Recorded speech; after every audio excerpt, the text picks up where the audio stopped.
प्यारे बच्चों, कक्षा 10 के सामाजिक विज्ञान विषय के अंतर्गत इतिहास विषय में द्वितीय अध्याय भारत में राष्ट्रवाद के अंतर्गत आज पढ़ेंगे ग्रामीण इलाकों में विद्रोह। देखिए, असहयोग आंदोलन शहरी क्षेत्रों से बढ़कर ग्रामीण क्षेत्रों में तीव्रता से फैल गया था। युद्ध के पश्चात देश के विभिन्न भागों में चले आ रहे किसानों तथा आदिवासियों के संघर्ष भी इस आंदोलन में समा गए। सन्यासी बाबा रामचंद्र अवध में किसानों का नेतृत्व कर रहे थे। वे फिजी में पहले ही गिरमिटिया मजदूर के रूप में काम कर चुके थे।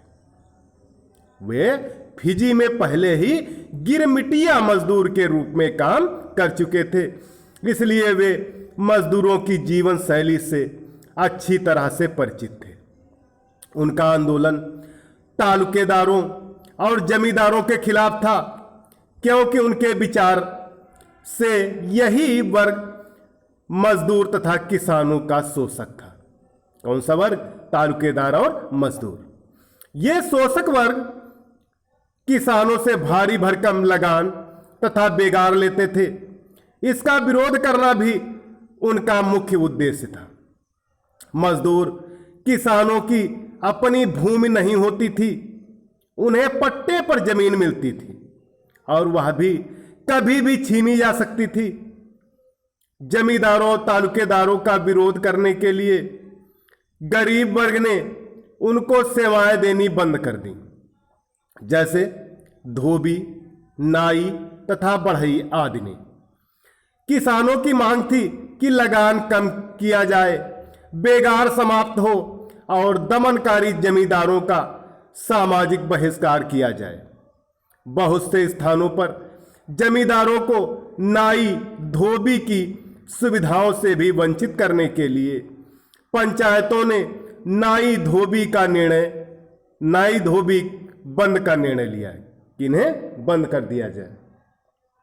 जवाहरलाल नेहरू ने जून सन 1920 में अवध के ग्रामीण क्षेत्रों का दौरा किया, ग्रामीण समाज के नागरिकों से बातचीत की और उनका दुख समझने का प्रयत्न किया।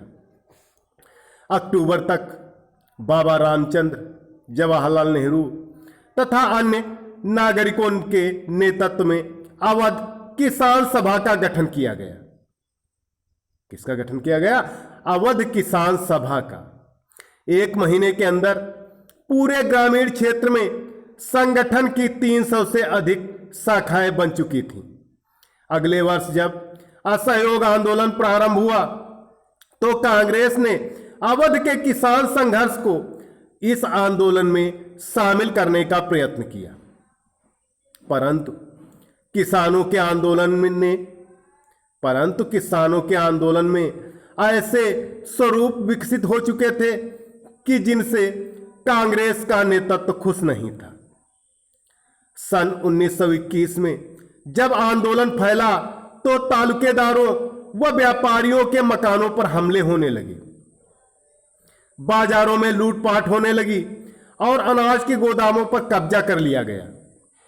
बहुत से स्थानों पर स्थानीय नेता किसानों को समझा रहे थे कि तभी गांधी जी ने यह ऐलान कर दिया कि अब कोई किसान लगान नहीं भरेगा।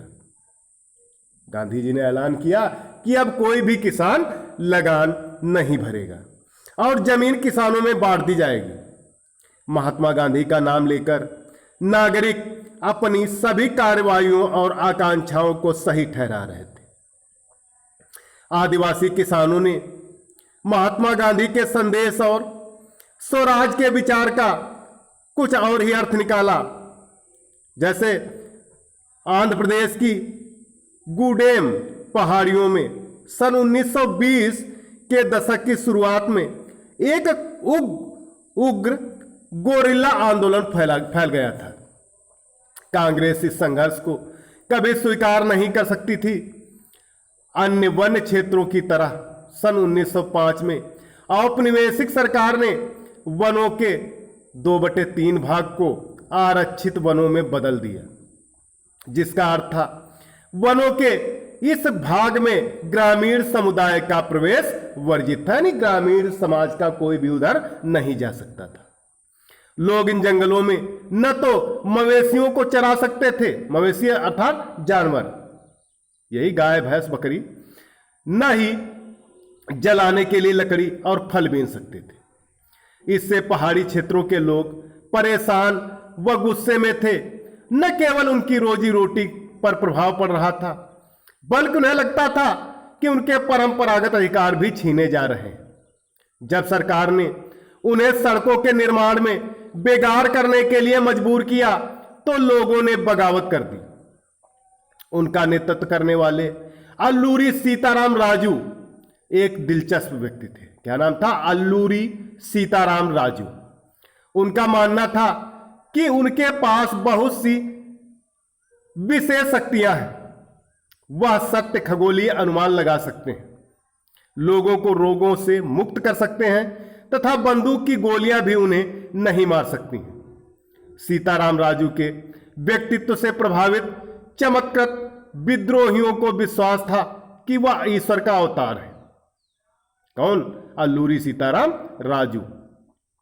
सीताराम हमेशा महात्मा गांधी की महानता के गुण गाते थे। उनका कहना था कि वह असहयोग आंदोलन से प्रेरित हैं।